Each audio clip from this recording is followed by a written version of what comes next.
اے بیابان عرب تیری بہاروں کو سلام، اے بیابان عرب تیری بہاروں کو سلام، تیرے پھولوں کو تیرے پاکیزہ خاروں کو سلام۔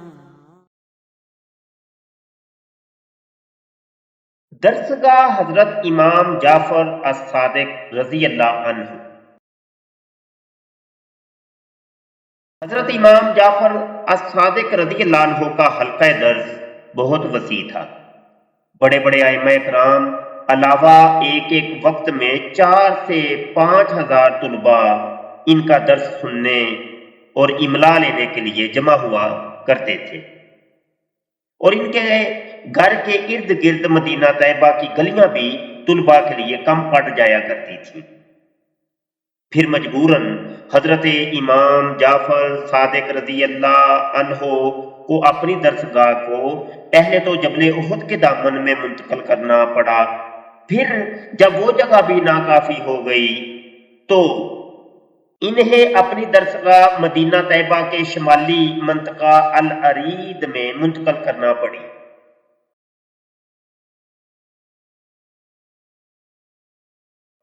جہاں بعد میں آپ کے صاحبزادے حضرت علی العریدی رضی اللہ عنہ کا مزار بنا۔ اس درسگاہ کو 2 صدی ہجری کے مشہور مدنی یونیورسٹی کا مقام حاصل تھا۔ اب اس درسگاہ اور مزار کی جگہ کھلے میدان نے لے لی ہے۔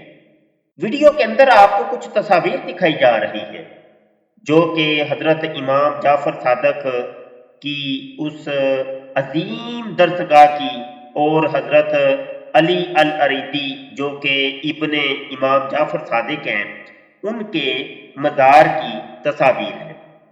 آنے والے دنوں میں انشاءاللہ عز و جل ہم آپ کو اس مقام کے اوپر لے چلیں گے اور اس مقام کی زیارت بھی کروائیں گے، اور ساتھ ہی ساتھ ان مزارات کی بھی زیارت کروائیں گے کہ جو مزارات ایک تہہ خانے کے اندر ہوا کرتے تھے، لیکن آج کل وہاں پر کھنڈرات کے علاوہ اور کچھ نہیں ملتا۔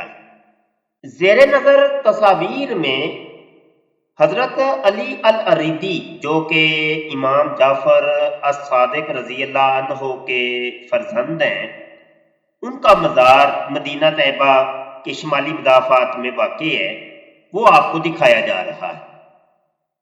العریش کے علاقے میں جبل احد کے آغوش میں یہ مزار واقع تھا۔ پاس ہی حضرت امام جعفر الصادق رضی اللہ عنہ کی درسگاہ بھی ہوا کرتی تھی جو کہ 2 منزلہ قدیم بسیدہ عمارت تھی۔ غلط العام میں لوگ اسے حضرت ابو ہریرہ رضی اللہ عنہ کا مزار کہتے تھے جو کہ صحیح نہیں تھا۔ مسجد کے قریب 4 گوشہ احاطہ میں 3 قبور ہوا کرتی تھی، اور وہاں سے اتنی خوشبو آیا کرتی تھی کہ لوگ اسے خوشبو والا مزار بھی کہا کرتے تھے۔ حضرت علی العریدی رضی اللہ عنہ سادات اہل بیت اطہار کے ایک عظیم بطل ہونے کے علاوہ اپنے وقت کے بہت بڑے مشہور محدث بھی تھے، حتیٰ کہ امام بخاری رحمہ اللہ نے بھی ان کی چند احادیث مبارکہ سکہ سند میں شامل کی ہیں۔ چند سال پہلے احد کے پاس سے طریق قسیم پر بنائے جانے والے پل کی خاطر اس مزار کو مسمار دیا گیا تھا۔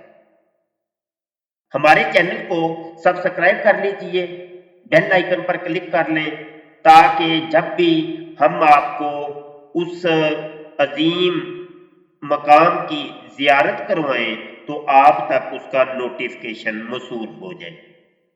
ہماری نیکسٹ ویڈیو تک کے لیے ہمیں اجازت دیجیے۔ خدا حافظ۔ السلام علیکم ورحمۃ اللہ وبرکاتہ۔